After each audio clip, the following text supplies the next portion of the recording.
Assalamualaikum warahmatullahi wabarakatuh. Nama saya Putri Hermalia, NPM 2021 kelas D, Hukum Tata Negara semester 4.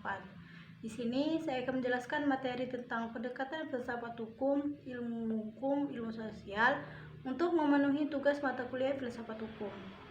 Ilmu hukum, beberapa pendapat mengatakan bahwa karena filsafat hukum merupakan bagian khusus dari filsafat pada umumnya, maka filsafat hukum hanya mempelajari hukum secara khusus, sehingga hal-hal non-hukum menjadi tidak relevan dalam pengkajian filsafat hukum. Sebagai filsafat hukum tunduk pada sifat-sifat, cara-cara, dan tujuan-tujuan dari filsafat pada umumnya. Di samping itu, hukum sebagai objek dari filsafat hukum akan mempengaruhi filsafat hukum. Dengan demikian, secara timbal balik antara filsafat hukum dan filsafat saling berhubungan. Secara sederhana, dapat dikatakan bahwa filsafat hukum adalah cabang filsafat, yaitu filsafat tingkah laku atau etika yang mempelajari hakikat hukum.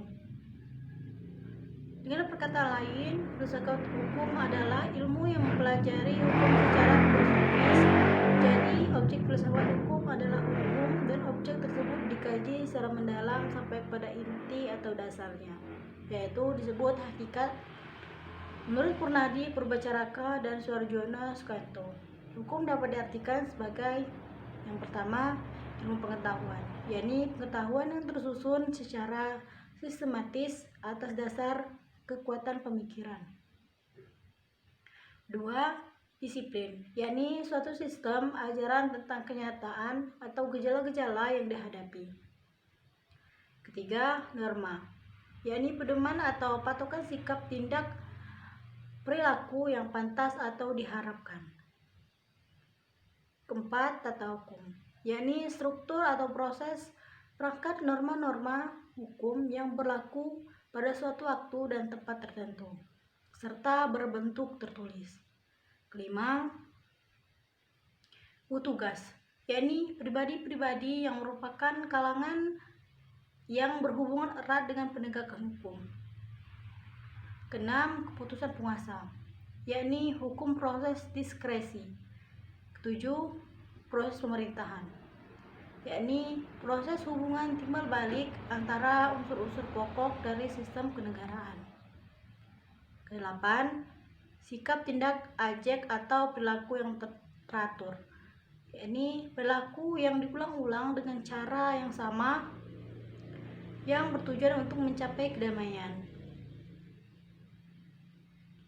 9. Jalinan nilai-nilai, yakni jalinan dari konsepsi abstrak tentang apa yang dianggap baik dan buruk. Ilmu filsafat sosial. Filsafat sosial merupakan cabang filsafat yang mempelajari persoalan kemasyarakatan secara kritis, radikal, dan komprehensif. Sejak Plato dan Aristoteles, kajian terhadap persoalan kemasyarakatan sudah menjadi objek penelitian tersendiri.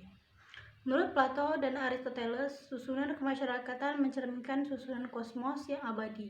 Manusia berkewajiban untuk menyesuaikan diri dengan susunan itu dan menaati demi keselamatannya. Kalau tidak, ia menghancurkan dirinya. Pada pertengahan, kemasyarakatan Eropa masih memperlihatkan pada pola dasar yang sama, hanya sekedar mengoreksi terhadap paham Plato dan Aristoteles. Paham tentang otonomi kosmos diganti dengan paham heteronominya, yaitu kepercayaan bahwa kosmos tidak berdiri sendiri, tetapi bergantung pada kemahakuasaan Allah. Ketertiban kosmos adalah suatu ketertiban yang telah diciptakan. Perubahan hukum dan sosial. Proses terjadinya perubahan pada masyarakat dunia pada dewasa ini merupakan suatu gejala yang normal yang pengaruhnya menjalar dengan cepat ke bagian-bagian lain dari dunia. Antara lain berkat adanya komunikasi modern dengan taraf teknologi yang berkembang dengan pesatnya. Penemuan-penemuan baru di bidang teknologi terjadi suatu revolusi, modernisasi, pendidikan, dan lain-lain. Kejadian yang di suatu tempat dengan cepat dan dapat diketahui oleh masyarakat lain yang bertempat tinggal tidak jauh dari pusat terjadinya peristiwa tersebut. Perubahan-perubahan dalam masyarakat dapat mengenai nilai-nilai, kaidah-kaidah, pola-pola perilaku, organisasi, struktur, lembaga-lembaga sosial, stratifikasi sosial, kekuasaan, interaksi sosial, dan lain sebagainya. Faktor yang mempengaruhi perubahan sosial.